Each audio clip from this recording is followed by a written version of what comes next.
ચોમાસું આપણા માટે સુખ, શાંતિ અને ખુશીઓ તો લાવે જ છે, પરંતુ સાથે લાવે છે અમુક સિઝનલ બીમારીઓ. આ બીમારીઓ કઈ છે અને એનાથી બચવા માટે હું શું કરું છું અથવા તમારે શું કરવું જોઈએ એ આપની સાથે શેર કરવા ઈચ્છું છું. ચોમાસાની એક કોમન બીમારી એટલે મેલેરિયા, ડેન્ગ્યુ કે ચિકનગુનિયા જેવા મચ્છરજન્ય રોગો.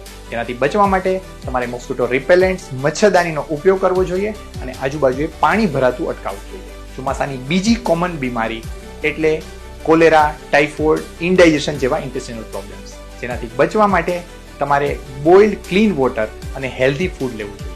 ચોમાસાની ત્રીજી કોમન બીમારી એટલે સ્કિન પર ફંગલ ઇન્ફેક્શન્સ. એનાથી બચવા માટે તમારે સ્કિનને ક્લીન અને ડ્રાય રાખવી જોઈએ, ખાસ કરીને પર્સ્પિરેટિંગ પાર્ટ્સ પર. અને ચોમાસાની ચોથી કોમન બીમારી એટલે શરદી, ઉધરસ, વાયરલ ફીવર વગેરે જેવા પ્રોબ્લેમ્સ. જેનાથી બચવા માટે તમારે તમારી ઇમ્યુનિટીને સ્ટ્રોંગ બનાવવી જોઈએ. જેના માટે તમે હેલ્ધી લાઇફસ્ટાઇલ, યોગાસન, પ્રાણાયામ, એક્સરસાઇઝ જરૂરથી કરો.